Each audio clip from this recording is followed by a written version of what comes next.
की viral girl Mona Lisa तो आपको याद ही होगी। इसकी जिंदगी में एक के बाद एक नए नए ट्विस्ट आ रहे हैं। वायरल गर्ल और उनके डायरेक्टर सनोज मिश्रा लगातार एक दूसरे के खिलाफ तीखे बयान देते आए हैं और अब तो हद ही हो गई है। अब मोनालिसा ने डायरेक्टर सनोज मिश्रा पर पॉक्सो एक्ट के तहत एफआईआर दर्ज कराई है। देखिए रिपोर्ट।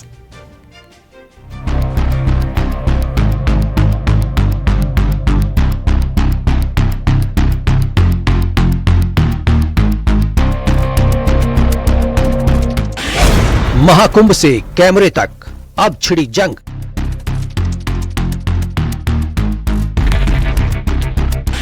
कहानी में फिर ट्विस्ट, डायरेक्टर पर इल्जाम। मोनालिसा ने कराई एफआईआर।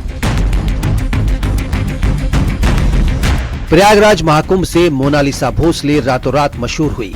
उसके बाद कुछ ऐसा हुआ जो उसने कभी सपने में भी नहीं सोचा था। प्रसिद्धि पाकर उसने फिल्मी दुनिया में भी कदम रख लिया, जहां उसे और बड़ी पहचान मिली। सपनों को पंख लगे, लेकिन इस उड़ान पर बीच में ही ब्रेक लग गया और फिर शुरू हुआ आरोपों का सिलसिला। मोनालिसा का अपने परिजनों के साथ विवाद और डायरेक्टर सनोज मिश्रा के साथ तनातनी बढ़ती चली गई। फिल्म भी अधर में लटकी और अब जब भी मौका मिलता है तो दोनों एक दूसरे के खिलाफ तल्ख बयानबाजी करते हैं। अब मोनालिसा की कहानी में एक और ट्विस्ट आया है। मोनालिसा ने film the diary of Manipur की शूटिंग के दौरान अपने साथ गलत बर्ताव होने का दावा किया है, जिसे लेकर मोनालिसा ने पॉक्सो एक्ट के तहत शिकायत दर्ज कराई। मोनालिसा का आरोप है कि डायरेक्टर सनोज मिश्रा ने शूटिंग के दौरान कई बार अनुचित ढंग से छुआ और वो खुद को असुरक्षित महसूस करने लगी। अब मामला लगातार बिगड़ता जा रहा है। खबर सामने आ रही है कि मोनालिसा ने इसे लेकर केरल के एर्नाकुलम सेंट्रल पुलिस स्टेशन में पॉक्सो एक्ट के तहत 4 लोगों के खिलाफ एफआईआर दर्ज कराई है। 18 साल से कम उम्र के बच्चों के यौन शोषण को रोकना और उन्हें जल्द न्याय देने के लिए पॉक्सो एक्ट बना था। इसमें न्यूनतम 3 से 5 साल से लेकर आजीवन कारावास तक की सजा हो सकती है। मोनालिसा ने फरमान के साथ शादी कर ली थी, जिसकी वैधता को लेकर भी सवाल उठे।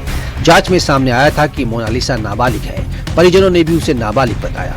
फिलहाल पुलिस उम्र से जुड़े दावों और लगाए गए आरोपों की बारीकी से जांच कर रही है। मोनालिसा ने आरोप लगाया है कि उनकी छवि को सोशल मीडिया के जरिए खराब करने की कोशिश की गई है। जहां मोनालिसा की पर्सनल लाइफ विवादों में है, तो वही डायरेक्टर सनोज मिश्रा की मुश्किलें बढ़ सकती हैं। Report news 18 UP Uttarakhand. Jammu Kashmir के डोडा से दिल दहला देने वाली घटना सामने आई है, जहां सुबह सुबह पहाड़ में अचानक हलचल हुई और देखते ही देखते चट्टान का बड़ा हिस्सा मलबे के ढेर में बदल गया। वो तो गनीमत रही कि यहां कोई राहगीर इसकी चपेट में नहीं आया, वरना बड़ा हादसा हो सकता था।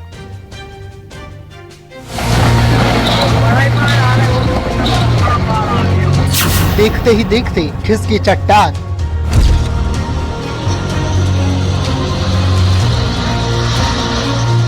सड़क पर मलबे का पहाड़,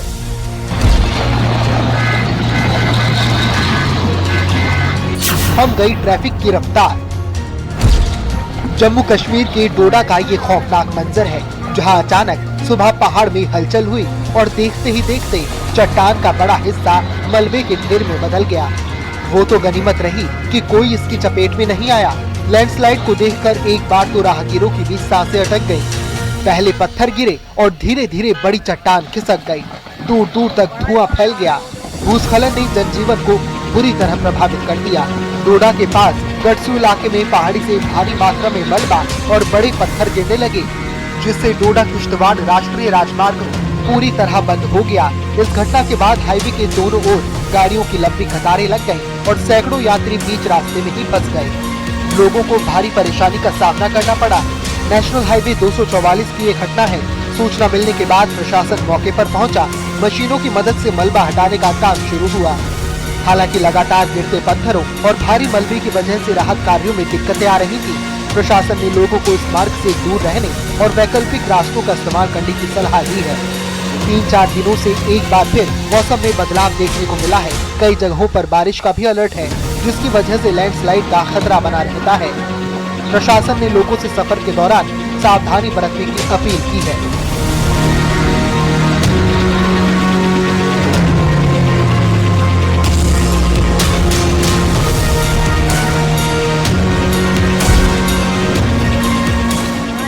वहीं जम्मू कश्मीर के रामबन में भी भूस्खलन की घटना सामने आई है। जम्मू श्रीनगर राष्ट्रीय राजमार्ग पर अचानक लैंडस्लाइड हो गया, जिसके चलते भारी मात्रा में मलबा हाईवे पर आ गिरा। कुछ समय के लिए यातायात पूरी तरह प्रभावित रहा। सूचना मिलते ही प्रशासन, पुलिस और रोड मेंटेनेंस से जुड़ी टीमें तुरंत मौके पर पहुंची, जिसके बाद सड़क से मलबा हटाने का काम शुरू किया गया। Bureau report, news 18, UP Uttarakhand. Gangster अब घिर चुके हैं। भारत ने शुरू किया है सबसे बड़ा अंतर्राष्ट्रीय अभियान ऑपरेशन ग्लोबल हंट। 100 भगोड़े टारगेट पर, इंटरपोल के साथ ग्लोबल ट्रैकिंग और अब सिर्फ कागजी प्रक्रिया नहीं, सीधे पकड़कर भारत लाने की तैयारी। यानी अब कहीं भी छिपना नामुमकिन है।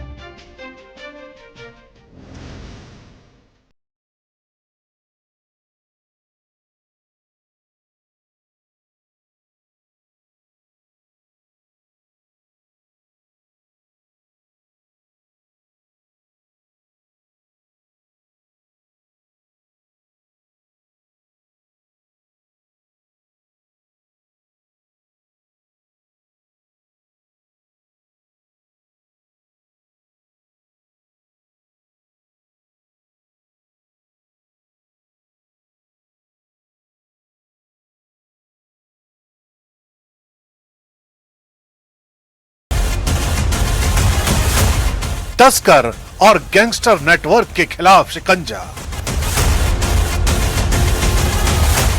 अपराध के इंटरनेशनल नेटवर्क के खिलाफ ऑपरेशन ग्लोबल हंट।